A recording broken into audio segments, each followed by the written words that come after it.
വിശ്വാസ പരിശീലകരുടെ മധ്യസ്ഥനായ വിശുദ്ധ ചാൾസ് ബറോമിയോയുടെയും പ്രാർത്ഥനാ സഹായം നിങ്ങളോടുകൂടെ ഉണ്ടായിരിക്കട്ടെ, ഇപ്പോഴും എപ്പോഴും എന്നേക്കും. ശുദ്ധാത്മാവേ നീയേഴും നന്ദി വരണമേ എൻ്റെ ഹൃദയത്തിൽ.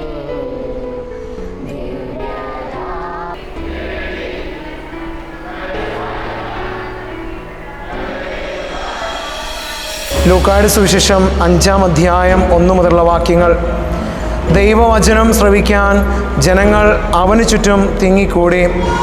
അവൻ ഗനേസറത്ത് തടാകത്തിൻ്റെ തീരത്ത് നിൽക്കുകയായിരുന്നു. 2 വള്ളങ്ങൾ കരയോടടുത്ത് കിടക്കുന്നത് അവൻ കണ്ടു. മീൻപിടുത്തക്കാർ അവയിൽ നിന്നിറങ്ങി വല കഴുകി. വചനം നമുക്ക് മുന്നേ പങ്കുവയ്ക്കുന്നത് ജിയന എസ് മാർട്ടിനാണ്. യോഹന്നാൻ 1-ാം അധ്യായം 5 വരെയുള്ള വാക്യങ്ങൾ. ആദിയിൽ വചനം ഉണ്ടായിരുന്നു, വചനം ദൈവത്തോടു കൂടെയായിരുന്നു, വചനം ദൈവമായിരുന്നു, അവൻ ആദിയിൽ ദൈവത്തോടു കൂടെയായിരുന്നു. സമസ്തം അവനിലൂടെ ഉണ്ടായി, ഒന്നും അവനെ കൂടാതെ ഉണ്ടായിട്ടില്ല. അവന് ജീവൻ ഉണ്ടായിരുന്നു, ആ ജീവൻ മനുഷ്യരുടെ വെളിച്ചമായിരുന്നു. ആ വെളിച്ചം ഇരുളിൽ പ്രകാശിക്കുന്നു, അതിനെ കീഴടക്കാൻ ഇരുളിന് കഴിഞ്ഞില്ല. നന്ദി. ഒരു വിശുദ്ധയെ കുറിച്ച് പരിചയപ്പെടുത്തുവാനായി ഡാനിയെ ഏറ്റവും സ്നേഹപൂർവ്വം ഈ വേദിയിലേക്ക് ക്ഷണിക്കുന്നു.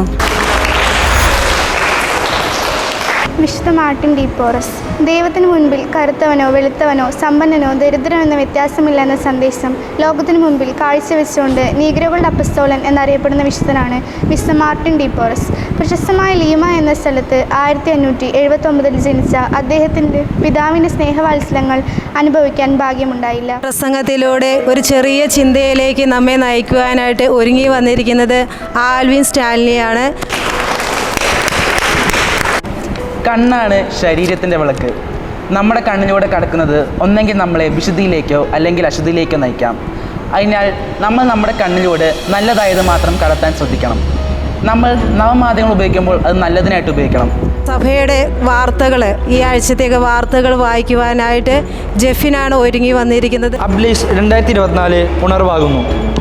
പാലക്കാട് രൂപത ചെറുപുഷ്പ മിഷൻ ലീഗിൻ്റെ നേതൃത്വത്തിൽ അബ്ലീസ് 2024 നടന്നുകൊണ്ടിരിക്കുന്നു. ഇന്നത്തെ അസംബ്ലിയെക്കുറിച്ച് വിലയിരുത്തൽ നടത്തുന്നത് HM സെസിൽ മാഷാണ്.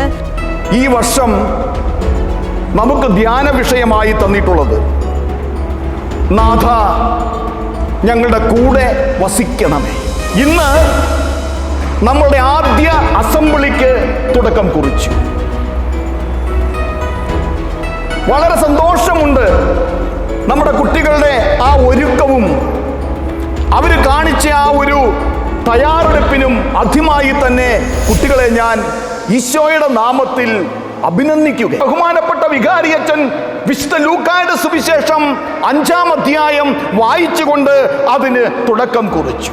മിശിഹായുടെ കൃപയും പിതാവായ ദൈവത്തിൻ്റെ സ്നേഹവും പരിശുദ്ധാത്മാവിൻ്റെ സഹവാസവും നിങ്ങളുടെ മേലും നിങ്ങളുടെ എല്ലാ പ്രവർത്തനങ്ങളുടെ മേലും പഠനങ്ങളുടെ മേലും എല്ലാ ശുശ്രൂഷകളുടെ മേലും ഉണ്ടായിരിക്കട്ടെ, ഇപ്പോഴും എപ്പോഴും എന്നേക്കും.